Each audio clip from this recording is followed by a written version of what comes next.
What up, everybody? Welcome to Coffee Hour. My name is Paul Abernathy, your host here at Coffee Hour. I have my coffee this time. Not a lot of coffee, but I have some coffee. We'll see if we make it through the episode. Thanks for taking the time to join me here on Coffee Hour to get your day started. We are day 2 of the week. We are at Tuesday. This is April 1st. No, it's not April Fool's Day. It is really me, and it is live. Thanks for joining me. And I tell you what, I so appreciate the fact that you folks join me for Coffee Hour. It would be quite lonely without you here in the mornings and getting our day started. We're in the most wonderful trade in the world, being an electrician, working in electrical work. Yeah, I know it can get down and dirty sometimes. I've been there. I got the cuts to prove it that I was there. Doing this for over 40 years, I get questions from people all the freaking time. They say, Paul, you probably never even worked in the field. And I tell them they obviously don't know how to use Google.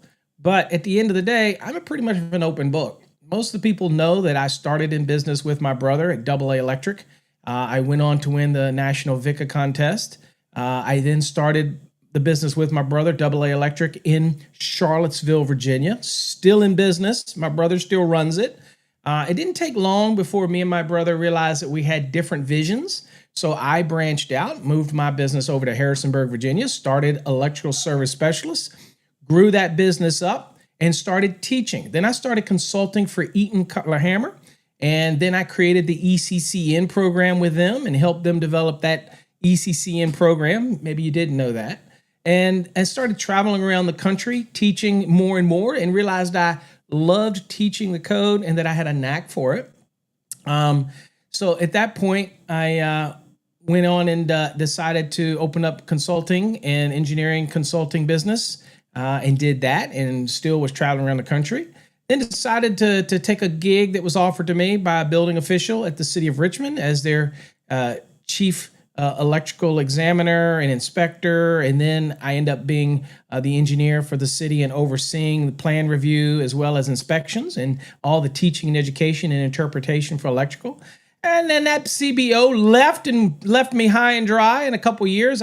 He made a connection. I got a call from the people in the city of Alexandria, Virginia, John Catlett and them, and I ended up moving just about, 100 miles north and taking over the role as the head of inspections for the city of Alexandria. I did that for a couple of years, and then, of course, NEMA came calling. And when NEMA comes calling and they say, hey, Mr. Abernathy, you get to do nothing but the National Electrical Code, I go, well, hell yeah, that's what I do. So I ended up taking a gig at NEMA as their Southern Field Representative and their expert to the South. So about 14 states, I was their expert on the NEC and other things. And when manufacturers came a-calling, Paula came a-walking. And so I formed a relationship with manufacturers all along that way, still teaching and education and writing books and doing all kinds of other stuff. But then I ended up taking a job for Encore Wire Corporation and leaving NEMA, and was there for 11 years as their director of technical services. Still there, thank you very much. And all that time, I was able to develop the academy and write books and courses and training and create what's called the Fast Track system, which isn't based purely on just the NEC. It doesn't matter what publication we use, even if it's ours or something else. It's how we deliver it. It's how we bring the package together. That's what the trademarks are for, the Fast Track system. So that's kind of a history in a nutshell. All along that way, I've owned electrical contracting businesses in Virginia, and I've owned electrical contracting businesses in Texas. So I tried to do a little of all of that at the same time, drove my wife literally crazy. I hope her Alzheimer's is not a direct relation to me driving her crazy, but at the end of the day, that was my life, and I love every minute of it. And so where does that bring us today? Well, it brings us all the way back to Virginia. The corporation is growing strong. We have now branched out to Trade Hog. If you haven't tried it, go try it, the sponsor of today's show.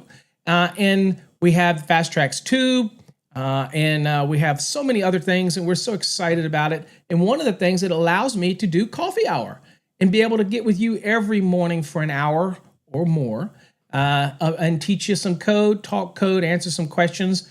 But you get to submit questions over on paulabernathy.com. So make sure you visit paulabernathy.com and submit a question. Hell, you can just go there and say, hey, what's up, Paul? Love your show.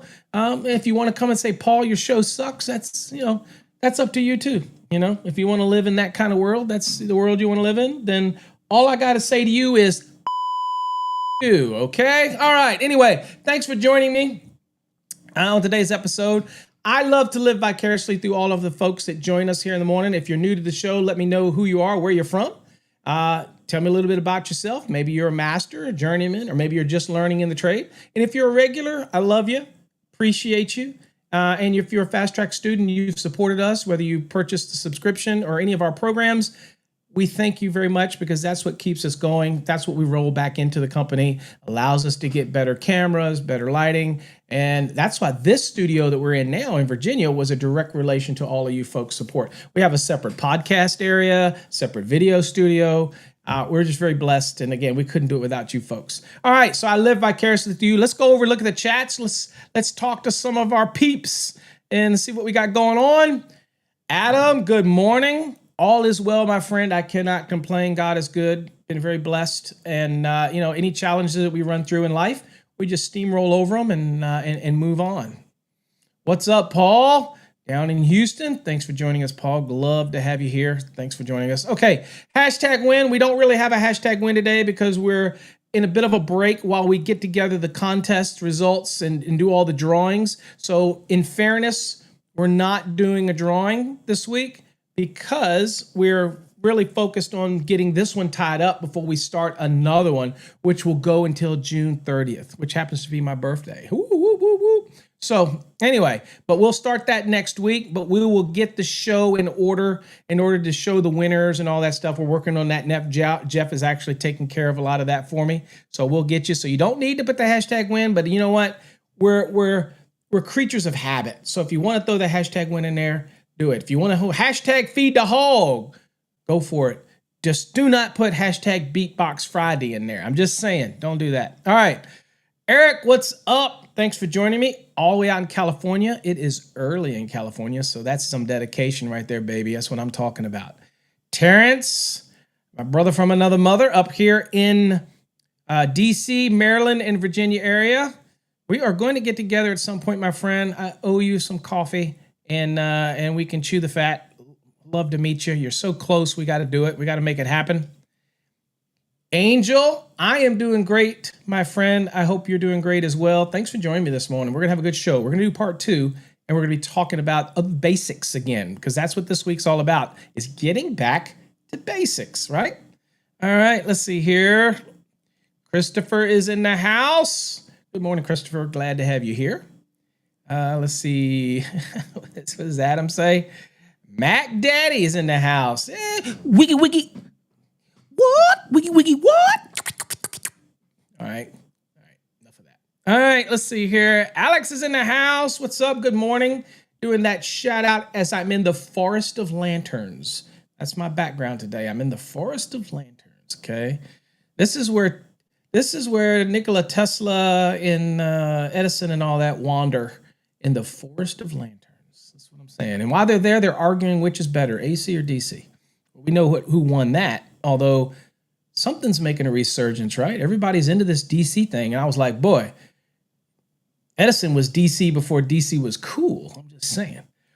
What is up, Tino? Glad to have you here. Having you in the house. Peter, what's up? That looks like a new name. Peter, thanks for joining us. Maybe you've come in before and I just didn't recognize you and you're sitting in the background, but thanks for stepping up. Love having you here. Cray's in the house. Good morning from Tennessee. My brother's getting ready to go, I think, this weekend to Gatlinburg. It seems like a long trip to me for a weekend because I think it's like 10, 11, 12 hours, but I love me some Tennessee. I am going to go back. Now that we're back in Virginia, I am going to get back to Pigeon Forge area. I love the area. I love getting a house up in those woods and just winding down for a week. I like it better than the beach, to be honest with you. I can do away with it. I can do with the sand and whatever, but my wife loves the Nag's Head, so we'll probably head back to Nag's Head. But I used to alternate. Beach one year, woods the next year. Beach one year, woods the next year. You know, when I had kids, it was that thing. But now it's just me and her, so anyway. Kendra, thanks for joining me. Glad to have you here.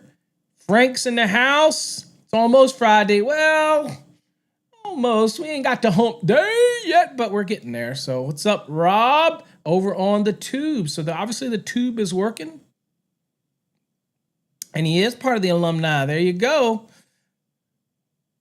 I need to come up with a fast track. I know I have that Code Strong logo and everything like that. You know, I need to come up with something that's the alumni. I need to do something with that. Good morning, Felix. Thanks for joining us. Glad to have you here. Edgar in the house. Good morning. Glad to have you here. Everybody's used to that hashtag win.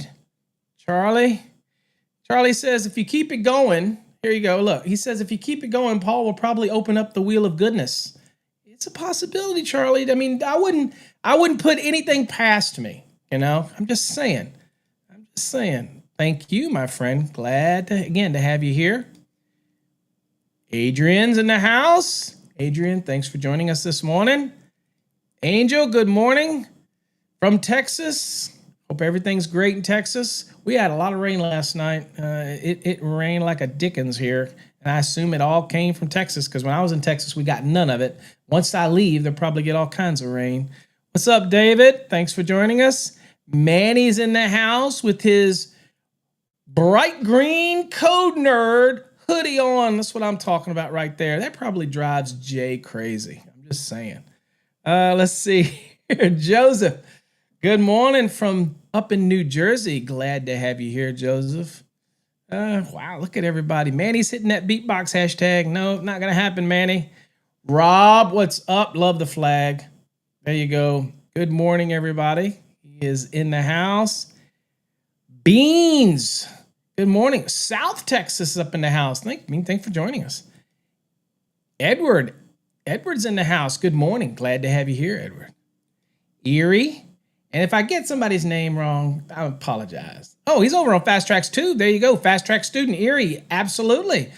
Welcome. Glad to have you here. Tennessee. Man, we have a lot of folks from Tennessee today. Vance, thanks for joining me. Love to have it. Dave. What does Dave Bueno said? Good morning from New York City.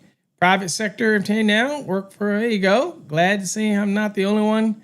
Desire for learning. No, sir. You are in the house today with a bunch of people that want to learn. David. Good morning, David. David is, what was it? What was it, David? We were having a funny, PVC. You know, I can give you a funny story on that. But the concept, David, with the Schedule 80 is that it is hard enough that kind of like with the EMT, because I've actually seen, screws go through EMT as well, depending on how hard you push. The concept is the harder the PVC is the chance that it will deflect the screw or cause it to deflect without digging in.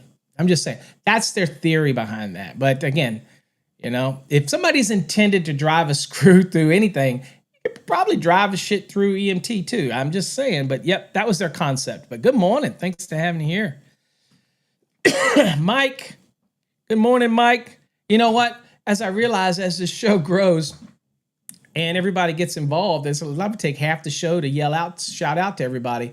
But that's okay because it's about the coffee. It's about bringing here and having a good morning start and getting you started in the morning. But we're seeing a lot of new faces. That's awesome. Norseman, Project Solutions. Good morning. Glad to have you here. Again, good morning, Van. Glad to have you here. Jonathan's in the house. Good morning. Another Tennessee. We have a lot of Tennessee folks in the house. That's what I'm talking about. Love me some Tennessee. Not raining in Houston in a while, but Saturday, all right, for your annual crawfish party. Crawfish. Da-da-da-da-da. Hold on there. Love it. There you go. The word of the day is crawfish. The word of the day. All right, so today we're going to look at basics again. Let's get back into it. If you have any questions, feel free to post them. I will discuss them and we can go in depth about it. But the word of the day is crawfish. Okay, let's get into it. So this is where we're picking up from yesterday, the basics. And of course, we'll go to the NEC. It may or may not work, but we'll see what happens. We'll make it work if we have to. So let's talk about, so we did the basics prior. We talked about protection. We talked about board holes. We talked about MC and non-metallic sheath cable. And make sure you go back and watch part 1. It's back to basics. It was on March 31st. So it is available. Sciatti, is that your name? Sciatti, is that it? Is that I say it right? Anyway, welcome to the show. So little secret, if you do hashtag win today, you still might win something. I'm just saying. It's a little hint. You never know where this show is going to go. So let's talk about the basics some more, right? So let's look at the screen right here. This is basics. So this is stuff that you want to make sure that you, after today's show, you're like, I never question it again. I locked it up in the old noggin. These are the basics. So what that means is if you have a question during the show on something that you say, well, I don't understand. Make sure you ask the question because, again, keep it on topic. We want to get what you want. And if you have something that's not germane to the topic you still want to ask, I recommend you go to paulabernathy.com because that is the best, flat out best portal to get your questions answered anywhere, right? I'm just saying.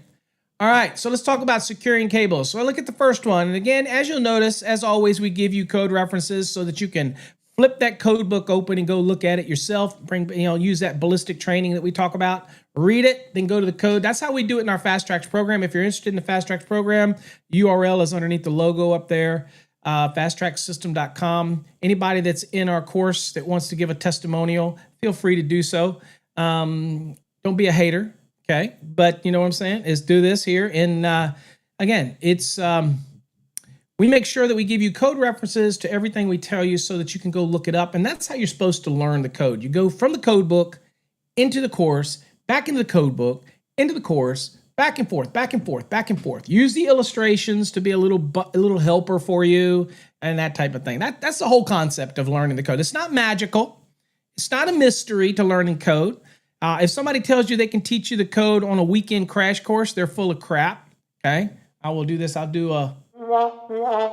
You'll never retain it enough, and you just waste your money.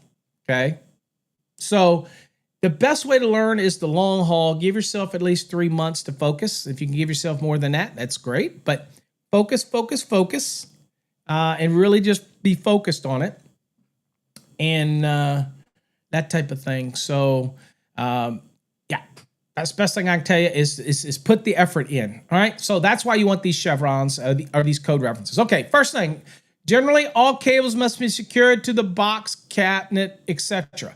So 314.17b2. So we'll go to the NEC, whether it shows up or not. Clearly it's not. So we'll get there. All right, 314.17b. So here's the B, and here is B2, right here. Okay. So this is your general statement right here, right? So this is your general statement. It says where cable assemblies with non-metallic sheathing are used, okay? Then it says the sheathing shall extend. Okay, so we're talking about non-metallic sheath cables at this point. Money may refer to those as Romex, but that is a trade name for Southwire. Okay, but it's become generic as Kleenex, but that's what it is about. But really what you're dealing with is non-metallic sheath cable. That's really what we're talking about here.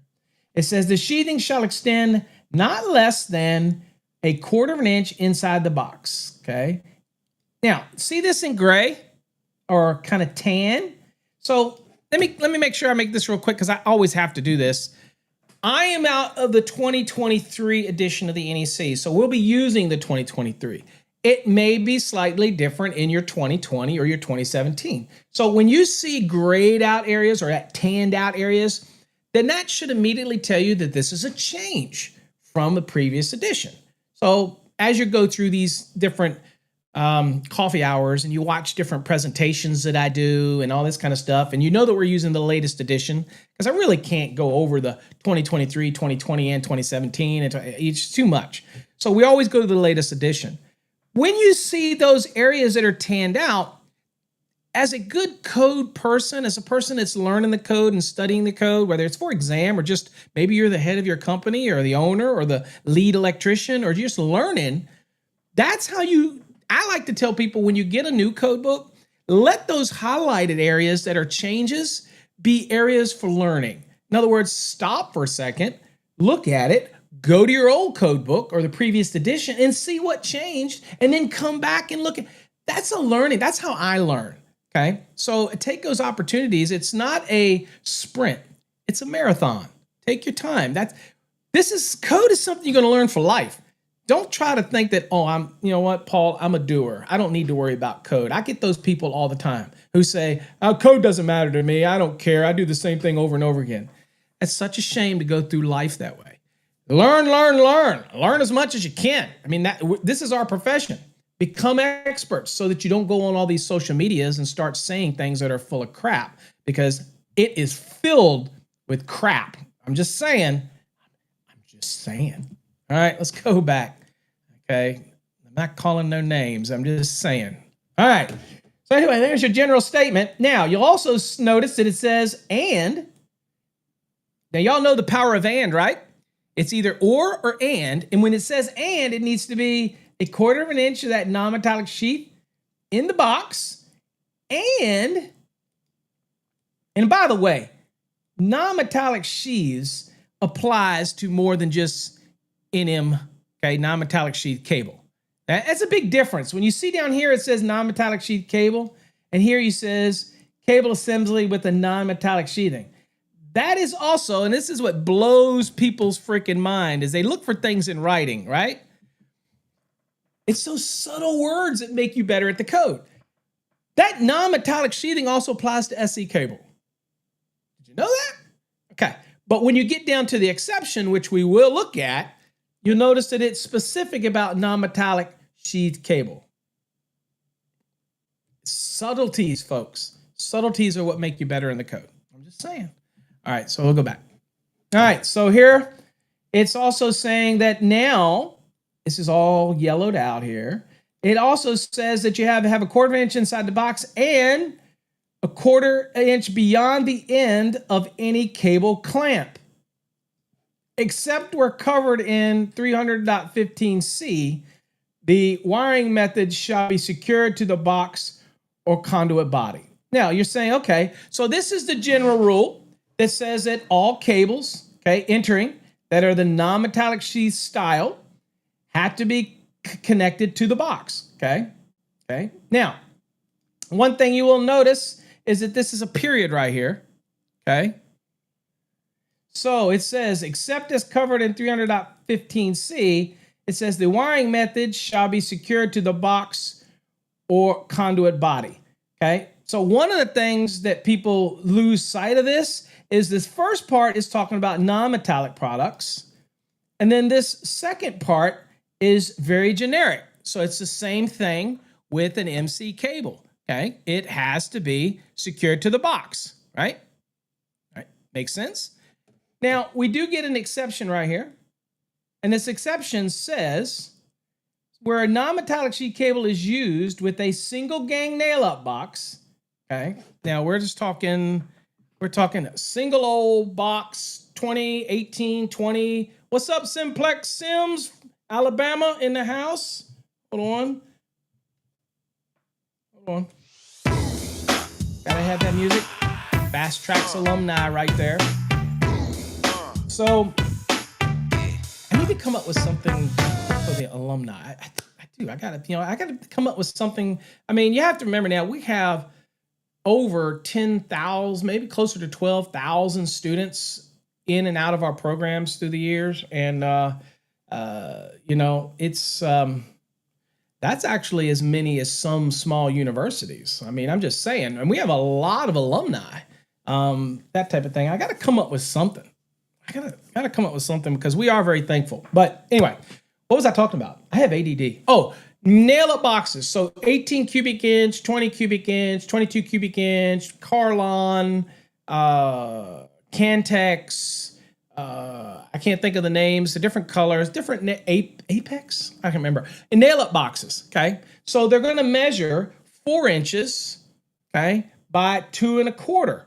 Okay, so those boxes, those simple nail-up boxes, you are able to do with those that whereas if they don't have a built-in clamping mechanism, they just have a hole that you knock out, then there's other things you have to do. Okay, so let's go see what it is. So there's a difference. So we're talking about simple nail-up boxes. That's what we're talking about in this code reference.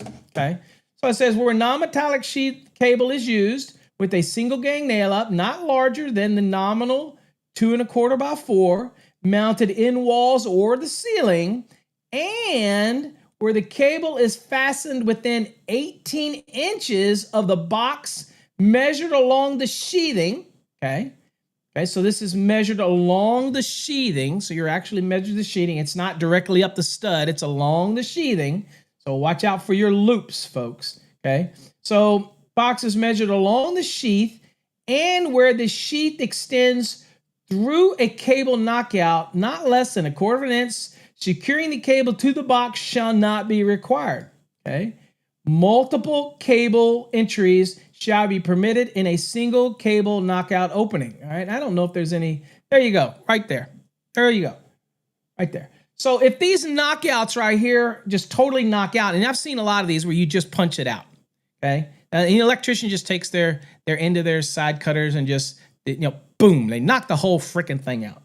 Well, if that's the case, the general rule was you had to secure this cable to the box. But if you meet this kind of knockout, this kind of box, okay, then you have to secure it, again, the cable length within 8 inches.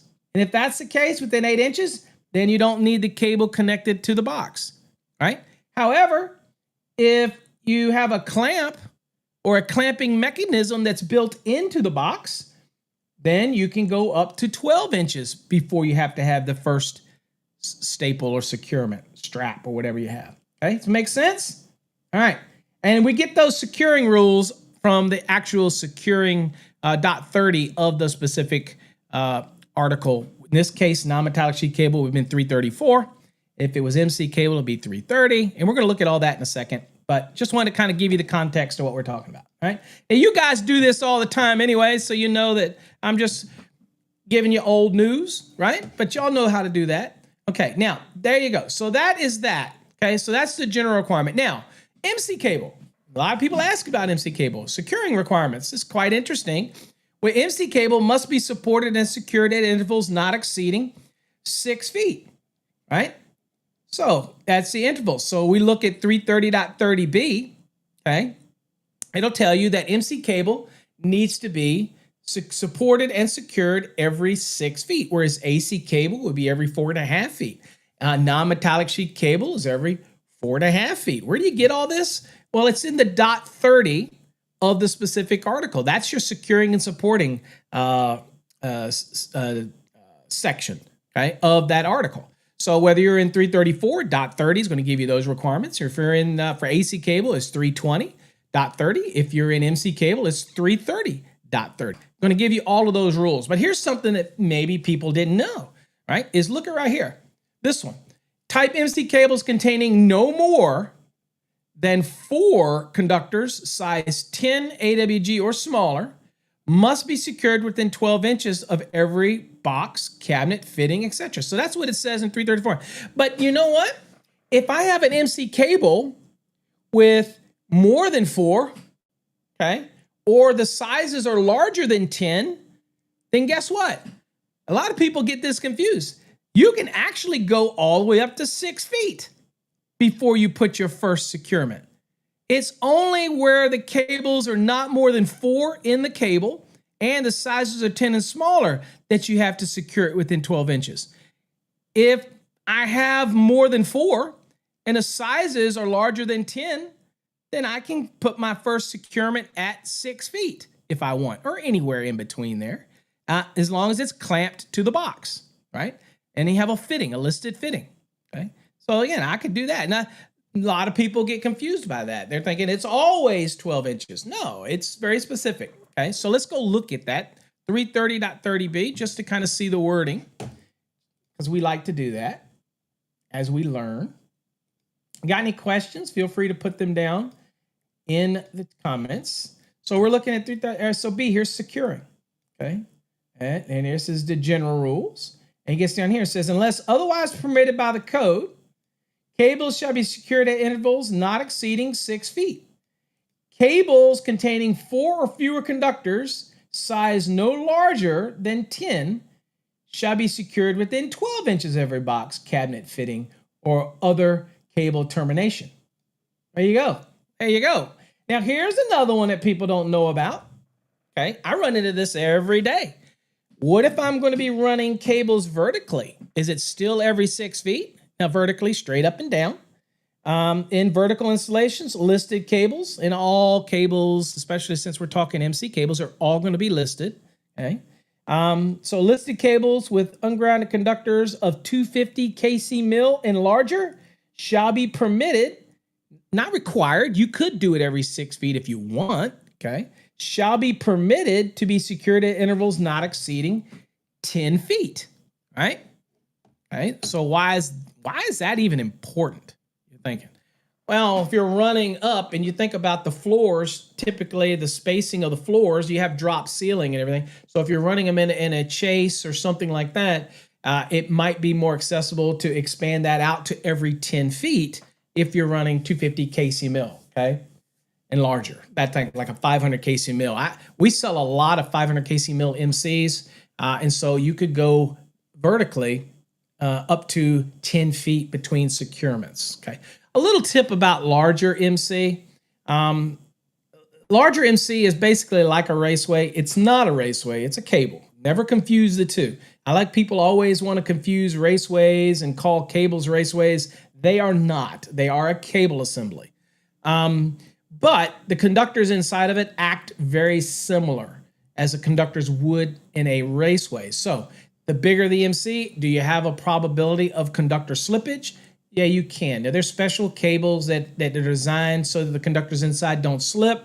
But I'm old school. One of the ways that we keep conductors from slipping is to put offsets at certain intervals within the cable as you're installing it. Or if you have it come up a certain way and then it goes horizontal, then chances are it's going to add enough friction in there and the weight's going to be evenly distributed that you don't have to worry about the cables come flooding out. But it has happened. Even in an MC cable, because you also have to remember there's what's called a binder in there that wraps around the conductors, and it's kind of a bridge between the armor. It's a protective layer, a binder. It makes it slippery, okay? That type of thing. So when you're using big MC, it could just come all out, just like conductors in a raceway if you're not doing it properly. So again, be careful in how you do it. Put a little offsets in there, change directions a little bit, put a little friction on it, and you're good to go, right? What's up, David? Welcome. David's in the house. All right, let's get back to the lesson. All right, so that's an important thing to remember if you're an electrical inspector out there and you know that you're dealing with an MC cable that has no more than 4 conductors and the sizes are 10 and smaller, then that MC cable needs to be secured within 12 inches. Other than that, if it deviates from that, then it can be secured to the box and then you can go up to 6 feet for MC cable. Many people didn't know that. And of course, we just talked about the vertical application when it's 250 kc mil and large, you can go up to 10 feet. Now, let's look right here. Some more of these securing requirements. Generally, all cables must be secured to the box or cabinet, etc. We just saw that. We saw the exception for non-metallic sheath cable on boxes that were 2 1/4 by 4, where you have the knockout. Incidentally, if you have a nail-up box that has the tension clamps in it or the clamping that's built into the box, that qualifies as securement, okay? It's only when you knock out the whole knockout or you have those boxes that you punch out the hole, then at that point, you really don't have a securement. So if you want to know if your box is built-in securement or not, then reach out to the manufacturer of that box and say, hey, is that little tab designed for that? But most of them are notable. Right? Most of them is very obvious that it's designed to hold the cable there. Okay. All right. So let's look next. So for AC cable and non-metallic sheath cable, cables must be supported and secured at intervals not exceeding 4.5 feet. That's in 320.30. Remember I said 30? That is your securing and supporting for this respectable article. And then of course 334.30, same thing. Right? So in this case, 4.5 feet. So every 4.5 feet. Here's an interesting thing that I will tell people that they sometimes get wrong. If you are running non-metallic sheath cable, for example, and we'll use NM cable, NMB for this example, up and above your roof joists, ceiling joists, and you're running them on top of the joists. Now, we'll talk about the openings and how far away you have to be and protection and yada, yada, yada. But what I want to talk about is the securing requirement. I can tell you, I don't know how many times I went in to do an inspection or got called out by my inspectors to come do an inspection. And I had my stick that I would take with me. That's right. Paul carried a big stick, little man, big stick. And I'd walk out there and I would take my stick and I would move those conductors that are running across the ceiling joists, okay, or the rafters or whatever. I would try to move them. There was many a house I went into, things just moved back and forth.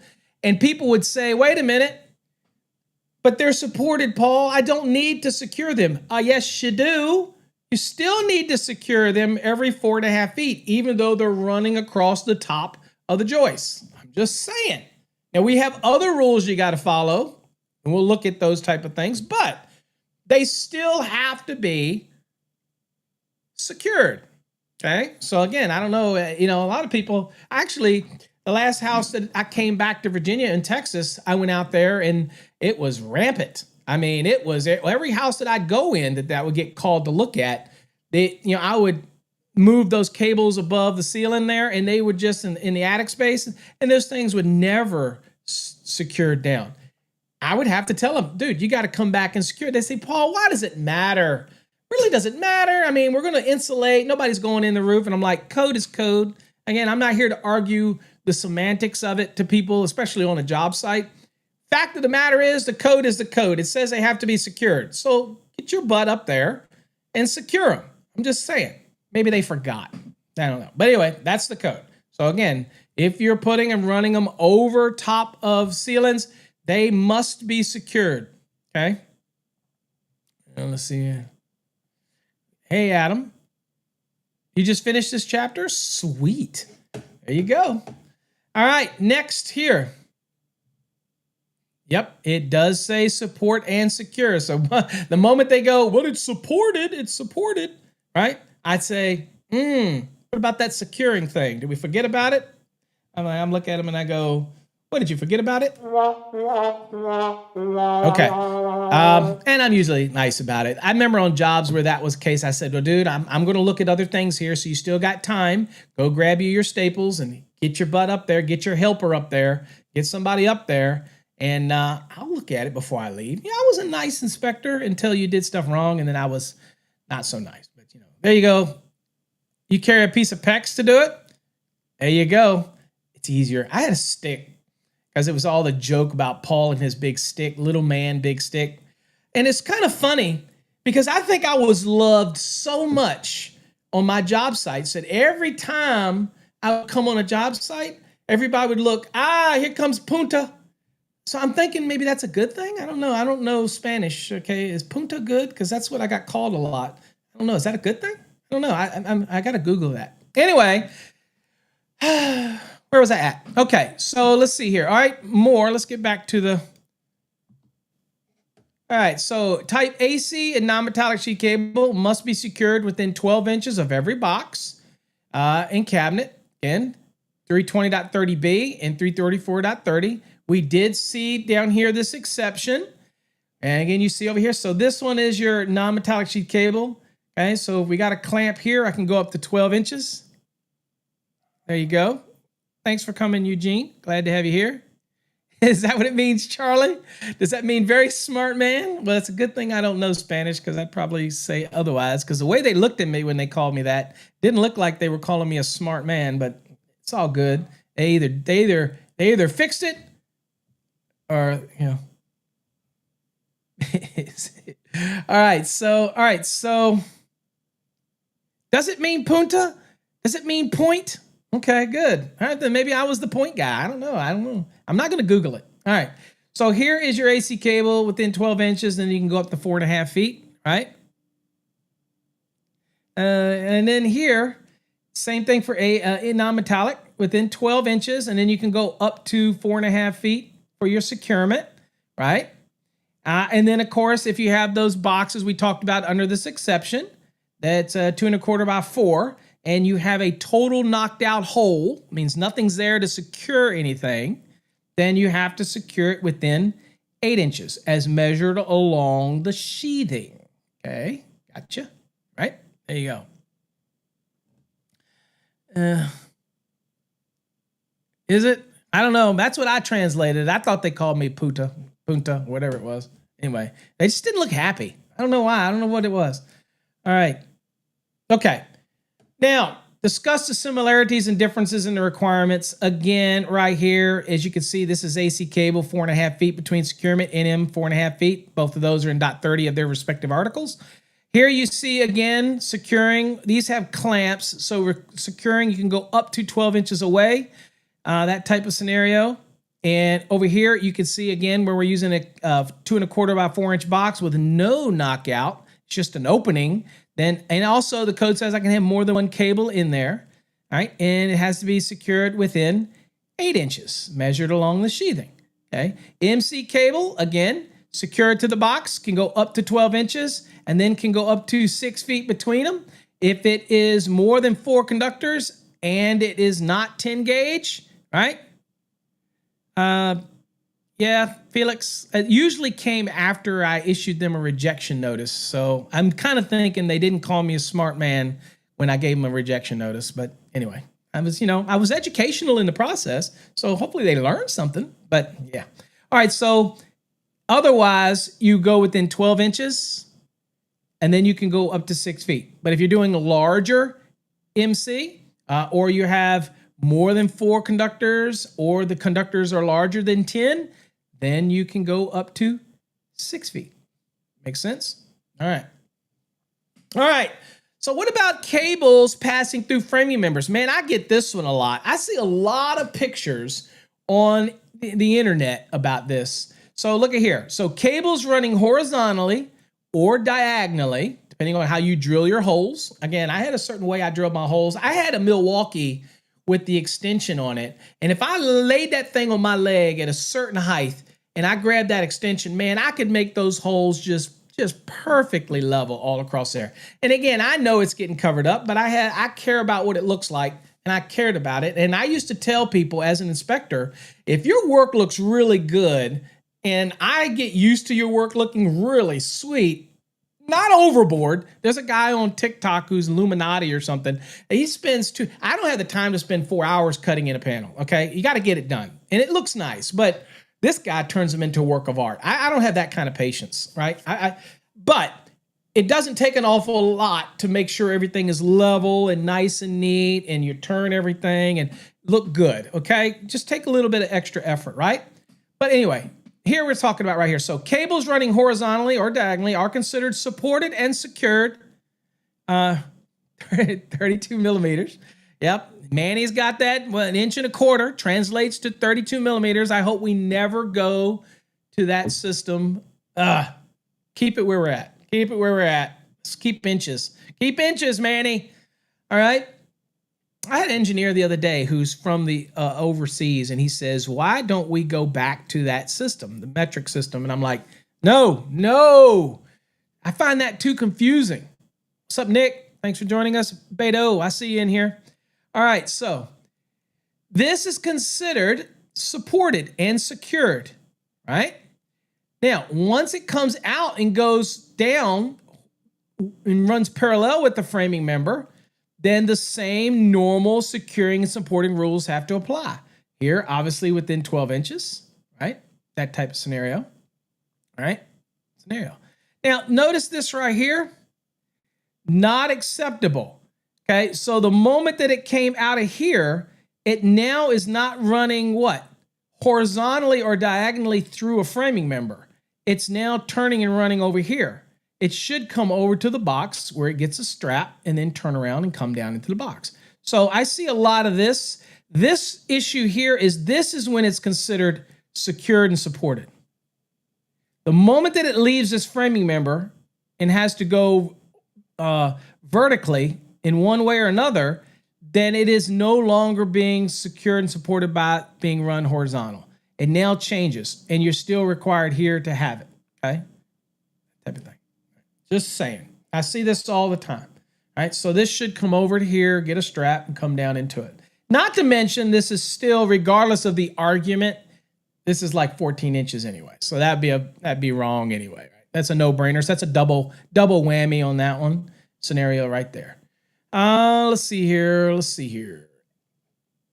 Unless the support intervals exceed those listed for the specific cable. Cables installed in notches, and we saw this the other day. If you have a notch and you're notching out, and this happens to be a bored hole, and as Manny points out, if I had this bored hole and it was the edge of the bored hole to the edge of the framing member, we covered this in Basics 1. If it was less than 32 millimeters or 1.25 inches, then it would need a nail plate, okay? Or it could be any nail plate that is 1/16 of an inch steel plate, or you could get a listed one that may be less than 1/16 of an inch, but it's listed for the use, so it would be okay. You can even get those ones that go in the holes now, but they're seem to me like they're a bit overpriced, but you could get them, that type of thing. We covered that in Basics 1, so but it's 1.25 inches, or as Manny will say, it is 32 millimeters. All right. What about running those cables up in an attic? All right, y'all do this all the time. All right, so here, now you'll notice that 334 for non-metallic sheath cable, it ends up sending you to 320, okay? And I believe so does 330. It ends up not reinventing the wheel, okay? You know, and not regurgitating and re-putting. I mean, the code does that. We send you all over the places. One of the thoughts is maybe that the 2029 code won't do as much of that, but it probably will.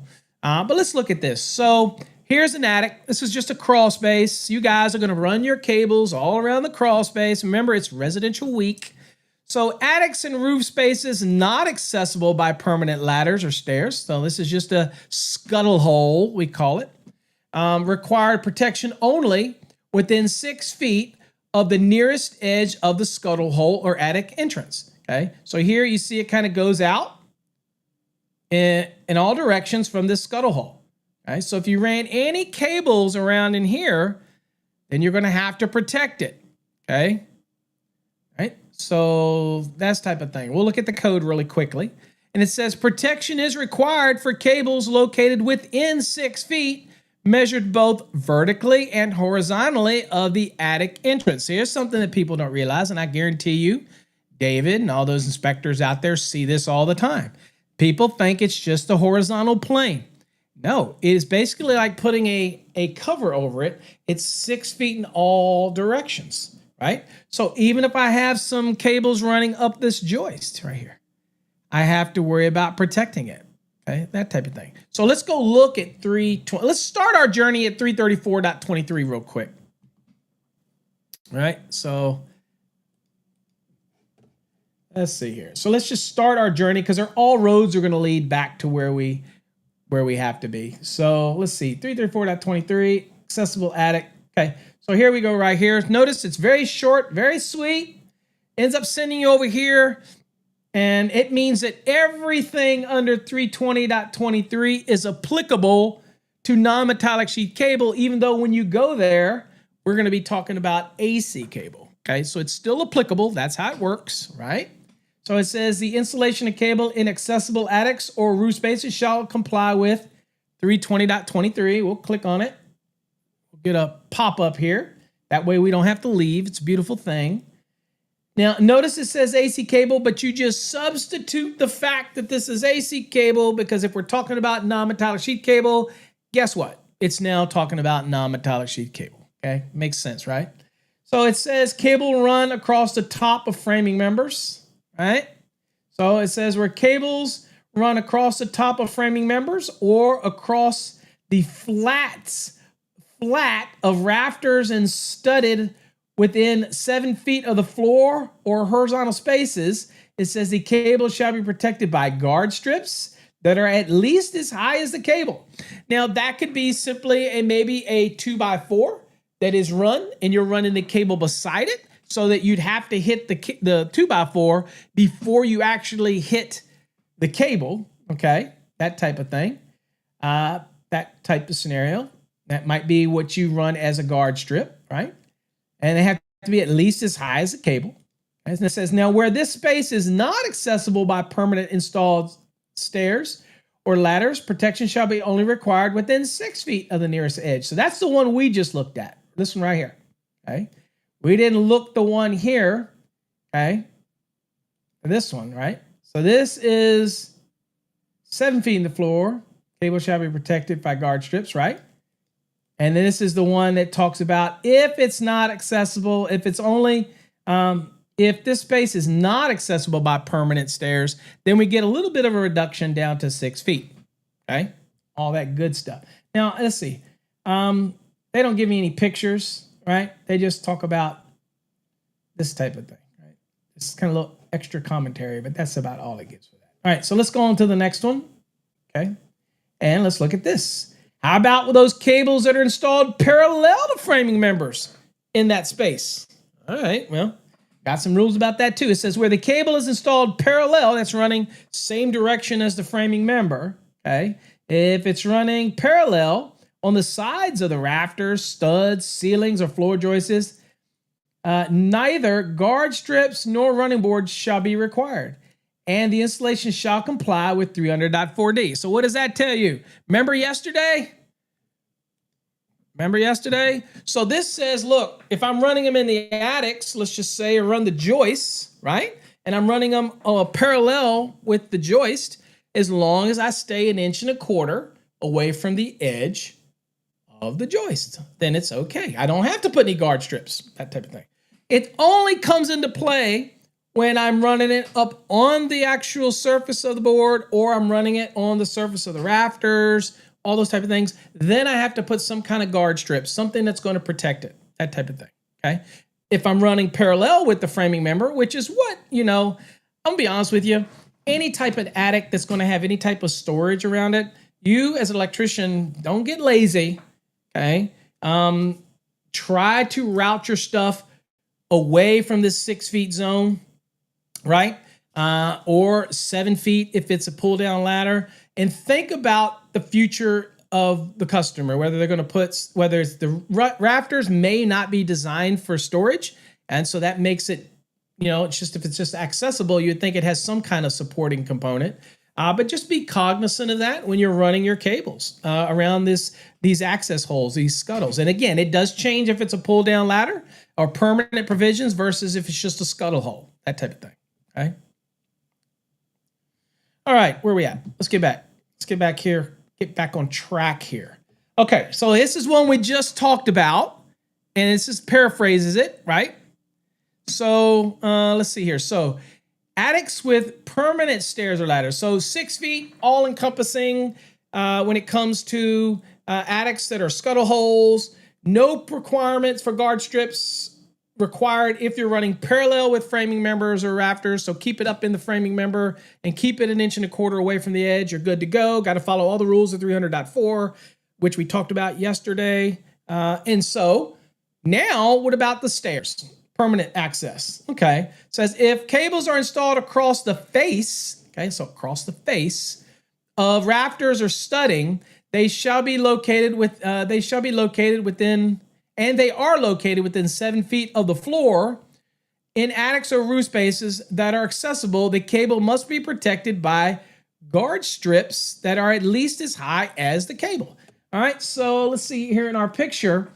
You can't see it, but these are running parallel, so they're okay. They're 1.25 inches away, so they're good. These are bored. They're good. Let's see here. In here, these are being run in the framing members, right? That type of thing. So they're probably good, right? But you have a height up to 7 feet that you would have to, if they're running anything across the face, then you're going to have to protect it. Guard strips or whatnot.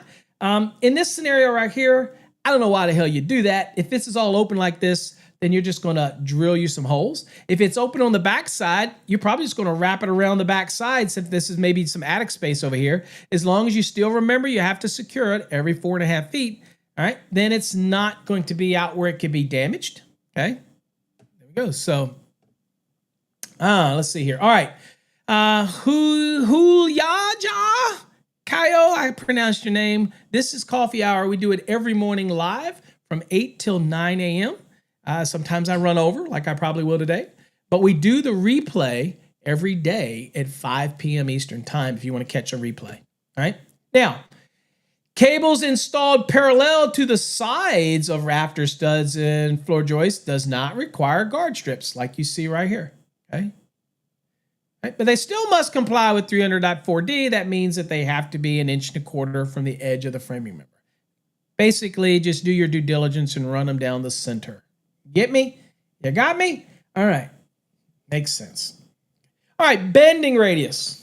This is one I get calls quite a bit about. And I've actually had a couple cases where I was the expert witness on a case that they believe that over-bending non-metallic sheet cable caused a problem with the cable.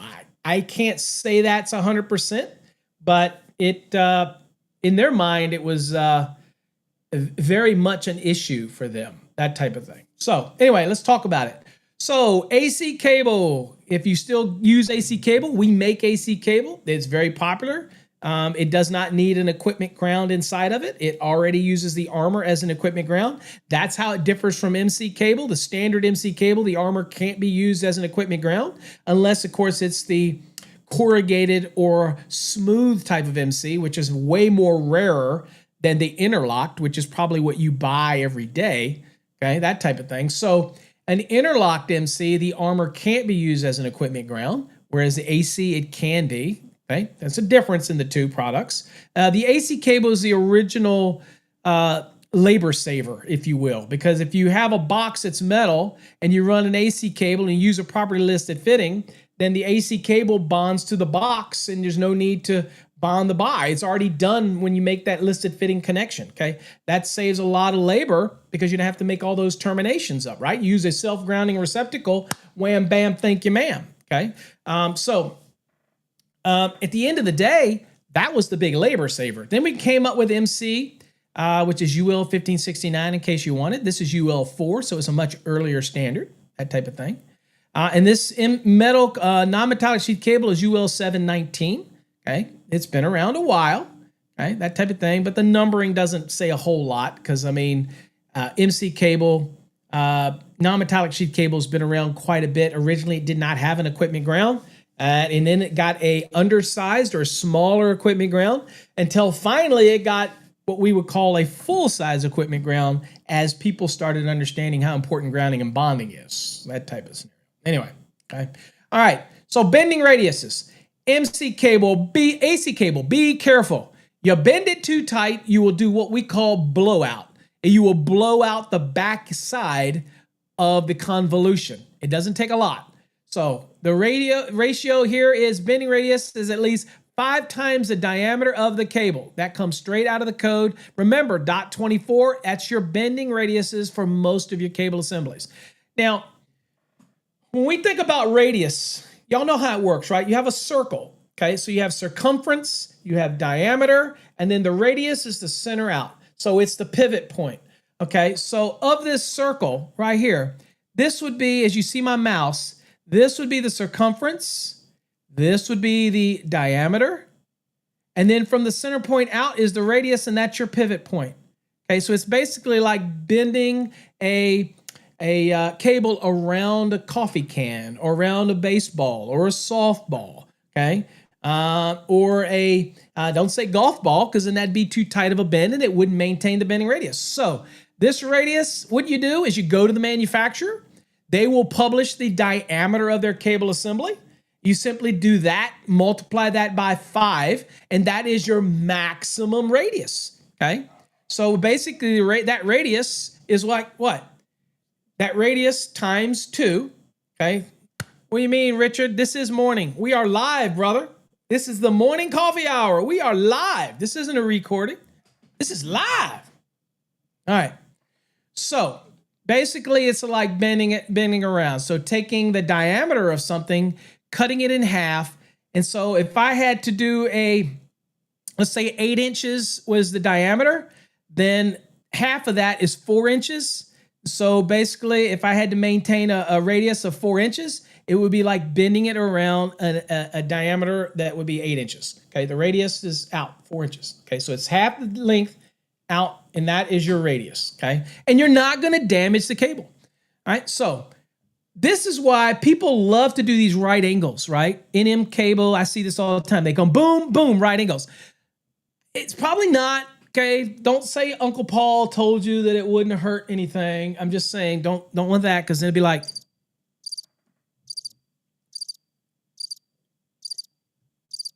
what I'm saying is that typically if an inspector turns you down because of the radius, that was not that hard to figure it out, not that hard to calculate it out, right?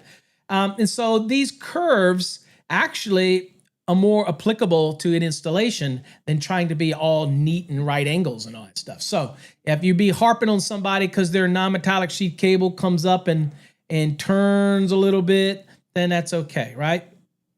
So what would be the bending radius for a 14.2? Go to the manufacturer of the non-metallic sheath cable. They will give you the values for that, and you basically use the long dimension, okay? And basically, that's what you're going to use. And you do that, and you do that times, and again, for it is non-metallic sheath cable, it's 5 times, okay, the cable's diameter. Now let's look at 334.24 since you bring it up. Let's go look. So let's go 334.24. Of course, I don't know why this is not working, but that's okay. We'll do it anyway. We are resourceful here. So let's see. Here's bending radius right here. Okay. Now you see this yellow? This is giving you some direction. This is what we always did, and this is what you would get from a cable manufacturer when you reached out to us, but now it's codified. Makes it a little easier. It says bends on NM and NMC, which you're not going to find any NMC. It's going to be UFB now. It's going to be the equivalent, so same rules apply. In fact, UFB is going to end up sending you here under Article 340, so don't worry. It's all good. Says shall be made so the cable will not be damaged. So that's the charging rule right there. It says the radius of the curve on the inner edge, okay, of the bend during and after the installation shall not be less than 5 times the diameter of the cable. It says for flat cables, a la 14.2, a la 12.2, and now, believe it or not, most of our 14.3s and 12.3s are flat design. They're not round anymore. It says for the flat cables, it says the major diameter dimension of the cable shall be used to determine the bending radius. Okay. Now you could probably thank Ryan Jackson for this. Ryan's a great guy because he kept bringing this up in some videos, and I guess the code panels said, hey, this makes sense. Which you use, because a flat one has 2 dimensions, right? And we need to know that for raceway fill anyway, if you're going to have a complete run, that type of thing.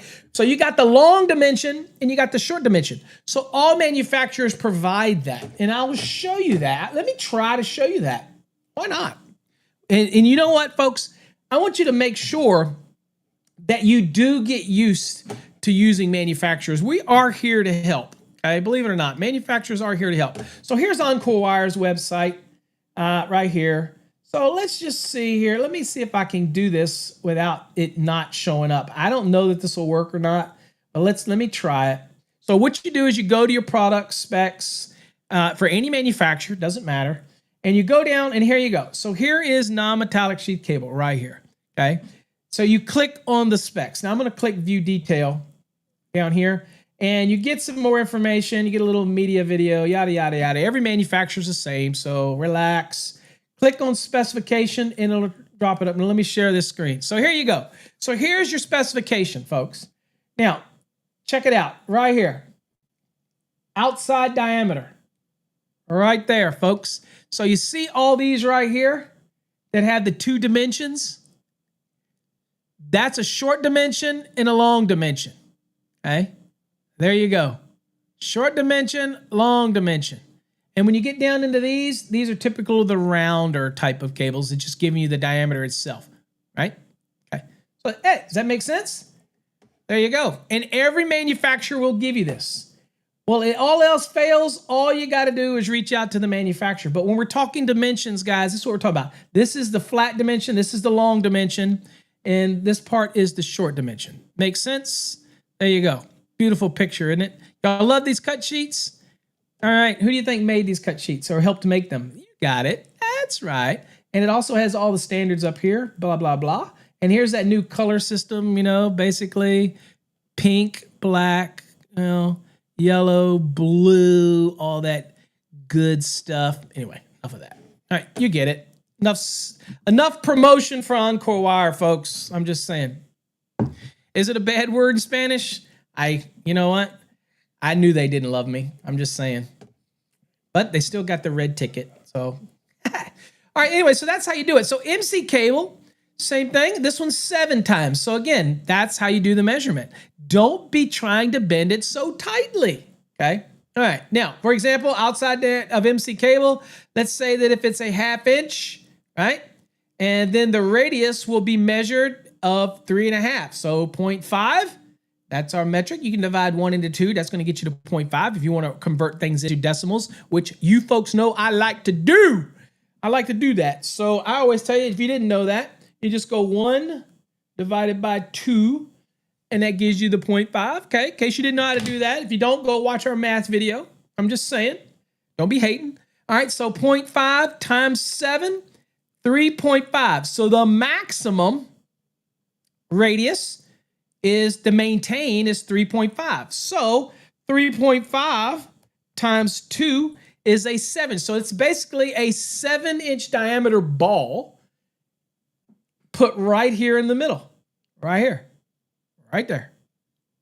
and you start from the center of the ball and you have the radius. So basically it's like wrapping it around a ball, and you have to maintain that.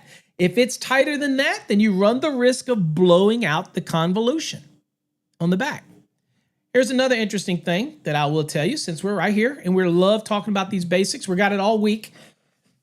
If I got $1 for everybody that emailed me that says, Paul, what's the bending radius on THHN? What's the bending radius on XHHW? The answer to that is, as far as the NEC is concerned, there isn't one. Just don't bend it so tight that you damage the insulation. How do you know that? Well, if you bend it tight, you'll get what's called a caterpillar on the inside where the insulation starts bubbling up, okay? And then on the backside, you'll see it opaque out, or the insulation will change color, or it'll get really glassy.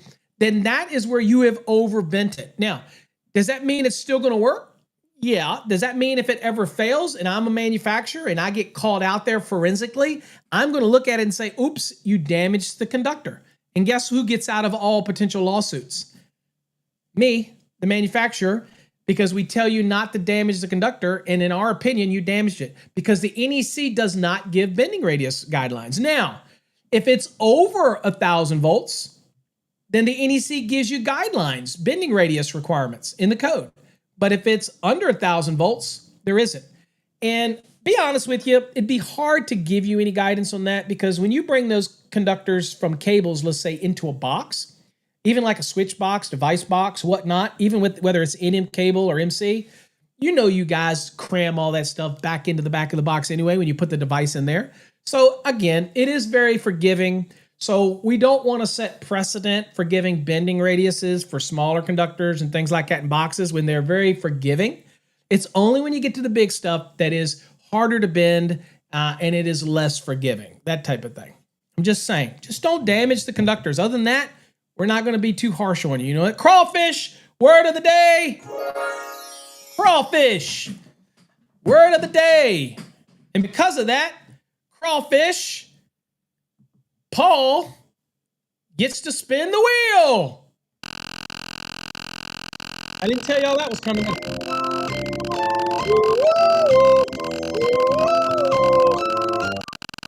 I know the drawing's over. Drawing's over, and no, it doesn't count for you, melting toast. This is for Paul. Enhanced exam prep. You might already have that, but you're in the drawing, Paul, for that. Enhanced. For the next drawing that'll be starting next week, you're already in there ahead of time, Paul. So boom, you got it. Hey, pays to be on sharp and never know where we're gonna go. Okay, so anyway, there you go, Paul. Congratulations. All right, that's how you do the radius. Now let's talk about another interesting topic: anti-short bushings. I have something for that, right? Today, we're going to talk about anti-short bushings and cause everybody out there to freak out and have a conniption because they think that anti-short bushings are required for metal-clad cable. All right, folks, we are talking about AC cable, armored cable, not MC cable, metal-clad cable. This is Article 320. So if you're using AC cable, you are required to use these anti-short bushings.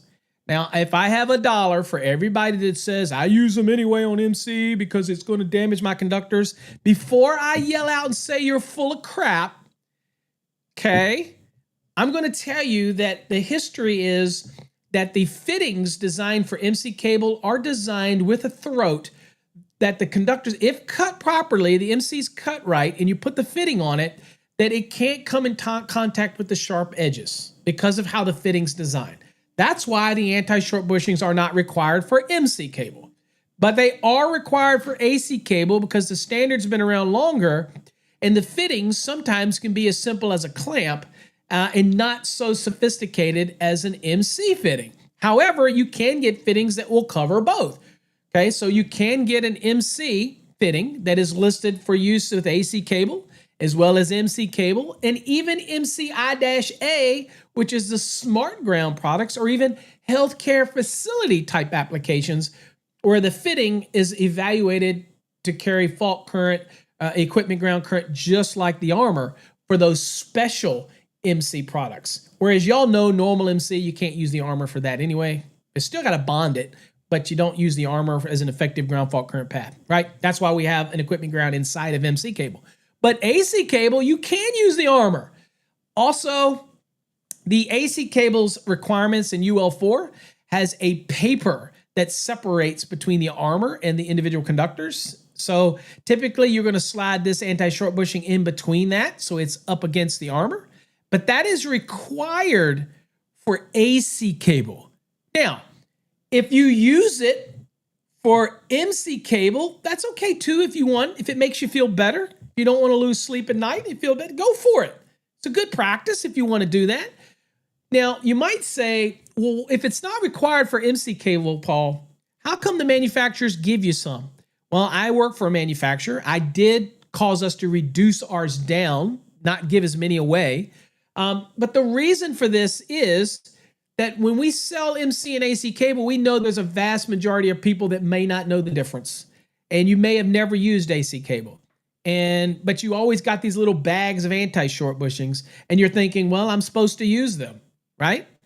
Well, we give them to you anyway. If I had my preference, I would get rid of them all. I would not include anti-short bushings because I believe it causes confusion. Now, from a manufacturer's perspective, we have to give you a certain number of anti-short bushings when you buy your AC cable. We have to. It's required. The reason we give them to you again as MC, we may give you some, may not give you as many, but the reason we give them to you is because we know that a lot of people just don't know, and we'll go on and give them to you, that type of thing. Yes, they do make a lot of fittings today that cover MC, AC, and non-metallic sheath cable. Just remember, the anti-short's only required when you're using it with AC, not with MC or the other, okay? Interesting fact. Now, again, people argue this one till they're blue in the face. People say, well, I never do minimum. I always go above the code, and that's fine. You do you, boo. I say that all the time. And David's absolutely right. I helped with that document way back in 2014. Is we have a NEMA bulletin that's out there that it explains that as well. So it's well documented out there that they're not required. Plus, if you look at 320.40 for AC, it specifically mentions these bushings. If you go look at 330, you're not going to see any mention of these anti-short bushings anywhere in 330. So that should tell you right there. It only is applicable to 320. But yet I still get the emails and people still freak out. And if you want to use them, you do you. You use them all you want. Just don't want an inspector rejecting somebody on an MC installation because they choose not to use an anti-short bushing. That would be wrong. So all you inspectors out there, don't be imposing your own personal wills here, folks. Follow the code. If they want to use them, thumbs up. If they don't want to use them and it's MC cable, thumbs up. Okay? I'm just saying. All right. So what about crawl spaces? What about using non-metallic sheet cable? Here we're basics again, and we're talking about unfinished basements or crawl spaces. Okay. So now this picture right here, you're basically, this is the way it's running right here. I know it's hard to tell. And this is a running board running across the bottom of the joists. So the bottom is this end down here, folks. This is the bottom, in case you, here. Yeah, I don't think that allows us to post links, that type of thing on everything. So let's see here. Let me see if I can get it here. Hold on. Let me see. NEMA. Let me see if I can find it, David. Typically, they don't let you on here. Let me see if I can find it. Okay. Let's see here. Select all. Let me copy it. And let me see, David, if it'll let me do it. I'm supposed to be the big cheese here, right? I'm supposed to be able to post stuff. Let's see if it'll let me. Probably not. Yeah. I don't know if that link worked, but you can cut and paste it. Oops, I didn't want to do that, folks. Sorry about that. I didn't want to move anything around. Jesus, don't want to do that. Anyway, you might be able to cut and paste it. I don't know, but there it is. There's your link to it. If you go to online and you just type in NEMA Bulletin 90, then you'll find it. Great to have, but again, I'm not making this up, but man, talk about a debate over on social media. Some people will lose their freaking mind over anti-short bushings. But anyway, I'm like, dude, life's too short. Focus on something else. Anyway, all right, so that's what we got in the basement. Okay, so exposed non-metallic sheath cables, smaller than 8 if 3 conductors or 6 if 2 conductors, running at angles with joists in unfinished basements and cross bases must either be run through bored holes in the joists or on running boards. Okay, so if it's smaller than 8.3 or smaller than 6.2, then you have to either run it on a running board. So there's a running board right there. Okay, or you got to bore holes. You can't just run it along the bottom. Okay, now these, as long as these are at least what? 8.3 cable or a 6.2 cable, maybe like a 6.2 non-metallic sheath cable or an 8.3, okay, that type of thing, then you could run them on the surface, okay, that type of scenario. Still have to secure it as normal, okay, every 4.5 feet, yada, yada, yada, okay. All right, now with that said, the nearest outside surface of installed and supported cables must be at least 1 1/4, or there you go, Manny, 32 millimeters from the edge of the framing member where nails or screws are likely to penetrate. Again, good old 300.4. So even if you're on this running board, make sure it's in the center of the running board. If you're running it here perpendicular, make sure you still stay 1 1/4 away. And of course, if you bore your holes, make sure you stay 1 1/4 away. And for all you builders out there, people, inspectors, be careful where you bore your holes. Be careful the size of your holes, because they could mess with the integrity of the framing member. Again, I'm not a building guy, but again, that's where you use Trade Hog. Ask Trade Hog the question when you're out on the job site. Ask Trade Hog, and it'll tell you how big of a hole can I bore in a whatever framing member without messing up the integrity of the framing member, and see what the hog says. Okay, got to feed the hog, that type of thing. Okay, so anyway, all right, so there we go. So that's your underfloor and unfinished basements. Now, let's do a little due diligence for the customer. If it's an unfinished basement and it's plausible that it's going to be finished off later, I mean, come on, it makes sense, right? That it's going to be finished off later. Oh, wait a minute. Did I not show y'all the bulletin? Sorry. Hold on. I feel bad now. I don't think I showed the bulletin, did I? No, I didn't show the bulletin. Did I not show the bulletin? Here's the bulletin that we're talking about, okay? This is the NEMA bulletin right here. Use of anti-short bushings for terminating MC cable. Okay? There have been much confusion in the installation industry, yeah, blah, blah, blah. There's 320.40, as we just talked about, and this is for AC cable. And here you get some information from the code panel, okay? ROP, okay, report on proposals. Here it is, that the code panel has spoken, okay? And again, it's supported by NEMA, that type of thing, okay? All right, so anyway, there you go. So you don't get the requirements. Still got to do does not mandate anti-short bushings, okay? Yada, yada, yada. And we may update this. I don't think there's any big changes. We just keep reaffirming it, and it hasn't needed to be reaffirmed since 2014, so you never know. We may get back to it. You never know. Okay. Just great stuff. Okay, let's go. All right, now, what about exposed non-metallic sheath cable passing through the floor? Okay, whether it's popping up through the floor, whether it's up in an island or popping up. So what does it say about that? It says non-metallic sheath cable passing through a floor, okay? Now, we're not talking about passing up through the top plate into a wall. We're talking about as it passes up through the floor, which could come up under an island or something like that, right? So a non-metallic sheet cable passing through a floor must be enclosed in rigid or intermediate metal conduit, electrical metallic tubing. Again, EMT now is listed for physical protection. So years ago it was not, but it is now. So EMT is good for that. That makes the people at the Steel Tubing Institute very happy, that type of thing. Schedule 80. This is not going to make David very happy, but Schedule 80 PVC conduit is perfectly fine to protect that cable as it comes through. Type RTRC, a resin type of conduit. It's tough as a brick shithouse, but you're hard to find that stuff, but it's got to be marked XW. Okay, that's expensive for this little sleeve here. Why would you do that? But anyway, it's available. And then it says, or other approved means that extends at least 6 inches above the floor. Other approved means is slang for whatever the AHJ is okay with. They'll approve it. Most AHJs I know are not going to go out on a limb unless it's a specific product that's designed for that.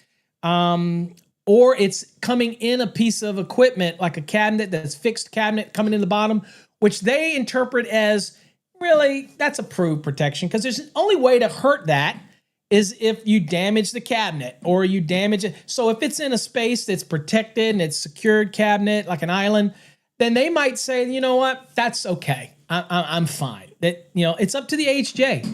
But as you see in our example here, it's being protected as it comes up here. You can't just run it exposed, but it is protected. Another question that people ask me, does raceway fill come into play? The answer to that is no, it does not. It's only connected on one end. It's open, usually just a sleeve on the other end. So it's going up into the room through the floor. So in this scenario, then you would not have a raceway fill requirement. And you would use the allowances in Chapter 9, Table 1, Note number 2. Okay, it's just there for protection. That's all it's there for. Okay. Now, cables entering exit conduit or tubing used for support or protection against physical damage require fitting on the conduit or tubing ends to prevent cable abrasion. That's 300.15c. So what you can't see, okay, is, Simplex says most of them accept Schedule 40 PVC. I wouldn't as an AHJ, only specifically because it gets brittle and something could damage it. And the wall of the Schedule 80 is thicker. So because the code specifically lists Schedule 80 for protection and it does not list Schedule 40 for that type of protection, I just would want to reduce my liability. But as long as they're okay with it, hey, let her roll. Just make sure you get that in writing because I can see an inspector getting amnesia pretty quickly if something damaged that Schedule 40 and damaged your cable and caused a fire. I can see them going, what? Where does it say that? It says Schedule 80 in the code. I don't know where you got that from. I'm just saying, instant amnesia can happen all the time. Remember, I deal with lawsuits a lot of times. I deal with cases as a consultant. It's amazing how people you thought would be your friend that you did work for as contractor. That's why I say contractors, be careful. If you're working without permits or you're doing something, be careful because the homeowners and people may act like your friend, right? But the moment that they're in jeopardy or it's going to cost them money, then that friendship usually ends. And again, they drop you like a bad habit, right? So I'm just saying, be careful. And AHJs are no different. They're not going to go to bat for you. Now, the problem is with authority having jurisdiction is that a lot of people think they're immune from everything. This is a classic, don't mind me picking on you, James. This is a classic example where if an AHJ allowed you to use Schedule 40 for physical protection, physical damage protection, where it required you to use Schedule 80, and something happened, and the inspector knew better, this is a case where they are not immune from possible, if it burned the house down or something happens, then the inspector would be somebody that we would go after and we would sue. And we try to sue the city because the city has deep pockets, right? And they're not immune from it. All inspectors are not immune from prosecution if they tell you to do something that's adverse to the minimum safety standard. So inspectors out there that kind of go rogue have to be careful. Felix, absolutely. So if I'm running a surface mounted, let's say in that basement that's unfinished, and I'm running a raceway down it, if the cables come into the top of it, then yes, they have to have a bushing on the end or a fitting that makes a bushing not necessary, like a bell end or whatever it is coming in, so that it doesn't have damage the cable as it enters into the actual raceway. Absolutely. Same here in this picture that we saw here.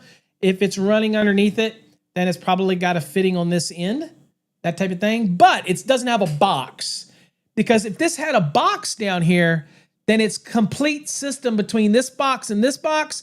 Then we have to worry about raceway fill, and we treat that cable as a single conductor, and it can't exceed 53% of the fill. So again, just putting it through a connector doesn't invoke a complete system, that type of thing. I think that's 300.19. Don't hold me to it, but or 300.17 or one of those in there. Try to remember that. All right, let's go. Okay. All right, so this is where we're going to end off today. We're going to get into some nomenclatures tomorrow, talk about conductors, cables, differences, striping, color configuration, sizing, all that kind of good mumbo jumbo. Hopefully you got something out of it today. Again, we're doing basics this week. I guess we rehash all those things that we knew, but we wanted to make sure that we locked it in forever. And now you have. It's forever locked in your brain. All these applications of clearances and part 1 and now part 2 and securing and supporting and all of that good stuff is all locked in now. And remember, if you have questions after the show, all you got to do is go to paulabernathy.com. Do y'all want to see what that is? Because I have people that still don't know what that is. I mean, they're like, I don't get it, Paul. What is this paulabernathy.com thing and how do I use it? All right, so I'm going to show you. So we're going to go there and I will show you what paulabernathy.com looks like. If I can get it, if it works. Sometimes, it's sponsored by Wix. So sometimes it's working, sometimes but most of the time it works. All right. Let's see. It doesn't. Looks like it's not working right now.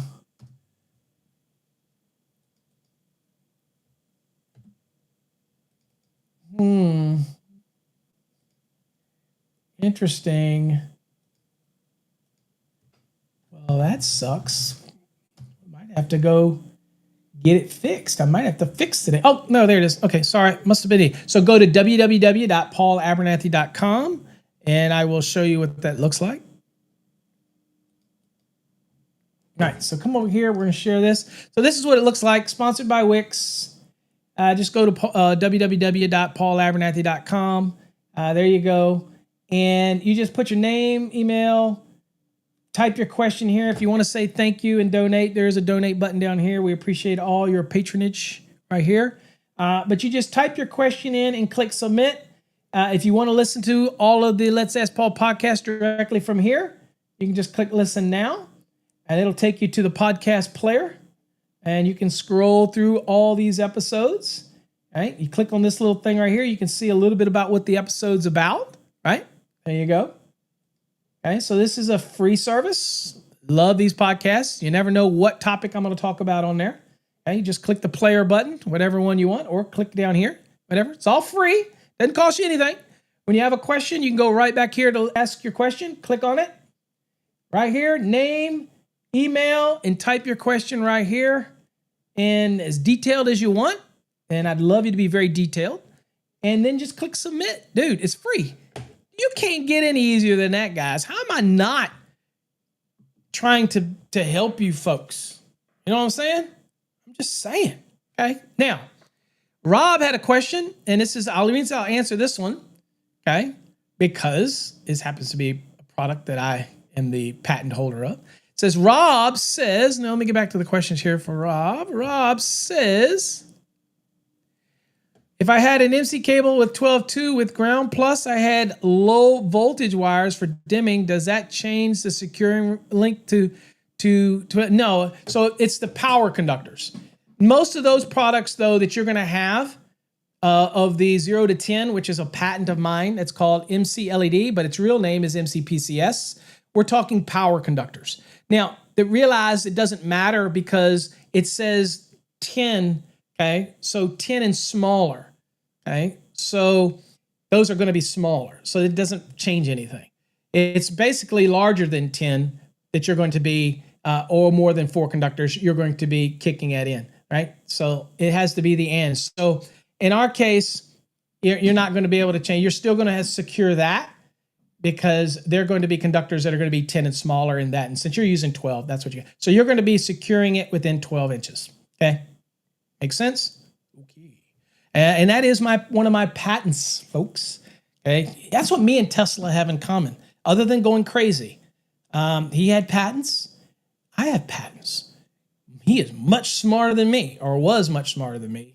But at this point, I haven't started talking to the pigeons yet. So got that going for me. All right, folks, I appreciate you joining me. Let everybody know about the show. Share it on your social media. Share it at your job site. Let your bosses know. Get people, make this a morning ritual. Enjoy the coffee in the morning. Get everybody together. So, hey, appreciate you joining me here. Join me tomorrow as we'll dig deeper into the basics. This is Basics Week. Bring your questions if they're germane to these basics. And we will see you on another episode of Coffee Hour. Take care, everybody. God bless. Catch you next time. Peace out. And also be looking for the drawing later this week when we get it all sorted out. Take care. God bless.